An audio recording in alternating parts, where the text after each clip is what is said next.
Shalom. First and foremost, I want to give all praises, honor, and glory to Yahweh, Bahasham Yahweh Shai, Bahasham Rachak Wadash. Double honors to the elders and the apostles of Great Millstone, and peace and blessings to the elect. And today we're going to go into the book of 2 Samuel, the 14th chapter, leaving off or continuing from where we left off in the 13th chapter with the forceful taking of Tamar, the sister of Absalom, by her brother Amnon, and for which Amnon or Absalom plots his revenge 2 years later in having Amnon basically murdered, and then Absalom flees. So here we are, 2 Samuel 14:1. Now Joab the son of Zeruiah perceived that the king's heart was toward Absalom, so he could see that David missed his son, but yet he wouldn't call him back. And Joab sent to Tekoa and fetched thence a wise woman, and said unto her, I pray thee. And when he says a wise woman, it's a woman that was like she was good at, you could say, like pretending. She could play a role. So he basically calls her and says, look, I want you to act like you're a mourner, and this is what I want you to say. And said unto her, I pray thee, feign thyself to be a mourner, and put on now mourning apparel, and anoint not thyself with oil, but be as a woman that had a long time mourning for the dead. So basically, pretend like you're a mourner that has been mourning for her dead for a while. And come to the king and speak on this manner unto him. So Joab put the words in her mouth. So he basically gave her a script. This is what I want you to say to him. And when the woman of Tekoa spake to the king, she fell on her face to the ground, and did obeisance, and said, Help, O king. So she bowed to him. And the king said unto her, What aileth thee? And she answered, I am indeed a widow woman, and mine husband is dead. And thy handmaid had 2 sons, and they two strove together in the field, and there was none to part them, but the one smote the other and slew him. So they got into an altercation. There was nobody there to be the peacemaker and separate them, and one killed the other one. And behold, the whole family is risen against me, or against thine handmaid, and said, Deliver him that smote his brother, that we may kill him, for the life of his brother whom he slew. And we will destroy the heir also, and so they shall quench my coal which is left. So she's saying they want to kill the other brother, which is my only son that's left, the heir, after his father. And if they do that, because he slew his brother, but if they do that, I'm going to have nothing left. As she says, they shall quench my coal which is left, and shall not leave to my husband neither name nor remainder upon the earth. And the king said unto the woman, Go to thine house, and I will give charge concerning thee. So you can go home, and I'll give an order, and nobody's going to hurt your son. And the woman of Tekoa said unto the king, My lord, O king, the iniquity be on me, and on my father's house, and the king and his throne be guiltless. Meaning, thank you, and any criticism or any negativity or anything that comes of this I'll take the fault in my house, but you be guiltless from it. And the king said, Whosoever said aught unto thee, bring him to me, and he shall not touch thee any more. So anybody that has a problem with it, that is being an adversary to you concerning this matter, you bring them to me, and I'll make sure that it stops right then and there. Then she said, I pray thee, let the king remember the Lord Yahweh thy God, that thou wouldest not suffer the revengers of blood to destroy any more. So basically, almost like make an oath or swear unto me that you won't let the revengers of blood in the law are really those that avenge, right? If somebody's blood is shed, their near kin can avenge their blood, lest the one who shed the blood runs to a sanctuary city or a refuge city, and then he's basically safe there for a period of time until the elders judge the matter, and then they find out if he's actually innocent or he'll be put to death. But the revengers of blood were those that would take revenge or avenge the loved one that died. She's saying here, basically swear that you're going to make sure that none of them are able to destroy or kill my other son, lest they destroy my son. And he said, as the Lord Yahweh liveth, there shall not one hair of thy son fall to the earth. Then the woman said, Oh, let thine handmaid, I pray thee, speak one word unto my lord the king. So let me just say one more thing. And he said, Say on. And the woman said, Wherefore then hast thou aught such a thing against the people of God? For the king doth speak this as one which is faulty, in that the king doth not fetch home again his banished. And I'm going to read this in the NKJV, where it says, So the woman said, Why then have you schemed such a thing against the people of God? For the king speaks this thing as one who is guilty, in that the king does not bring his banished one home again. So you would swear to me to have my son, who slew my other son, protected, right, against those that would want to slay him. But here it is, your son, who's kind of in the same position, you basically would not bring him back. And basically this was, Joab had reworded or created a scenario similar to that of Amnon and Absalom and David, and just flipped the script a bit to put it in a different perspective or in a different light by it coming from the woman's mouth, to see that, hey, you know that you want to go ahead and bring Absalom back. And by the way you ruled or the way you judged in favor of this woman who's in a similar position, even though that's a made up story, that confirms that indeed you are in this same stead, right? And yet you're guilty of basically doing the opposite of what you're saying you would do for me. And that's what she's saying to him. For we must needs die, and are as water spilt on the ground, which cannot be gathered up again. So, at some point we're all going to die, right? Like water that spills on the ground, and you're not a waterbender, right? You can't absorb the water out the ground again.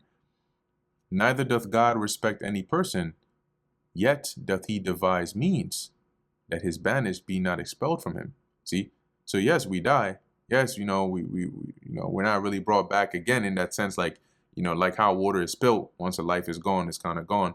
But the Most High, even though he's not a respecter of persons, it's not his pleasure to banish those or to expel those that are banished from him, but to reconcile them. Now therefore that I am come to speak to you of this thing unto my lord the king, it is because the people have made me afraid. And thine handmaid said, I will now speak unto the king. It may be that the king will perform the request of his handmaid. So because they made me afraid, I came to request this of you. For the king will hear and deliver his handmaid out of the hand of the man that would destroy me and my son together out of the inheritance of God. Basically to put us to death for this matter out of the land. Then thine handmaid said, The word of my lord the king shall now be comfortable, for as an angel of God, so is my lord the king to discern good and bad. So she's basically saying, I'm going to go to the king and ask him, and I know he'll speak or judge in a matter that is right. So what it means by comfortable, because he's like the angel of God, right? And when somebody says that, it's kind of like saying like you're almost perfect, right? Like you're like an angel, that can discern between good and bad. Therefore the Lord Yahweh thy God be with thee.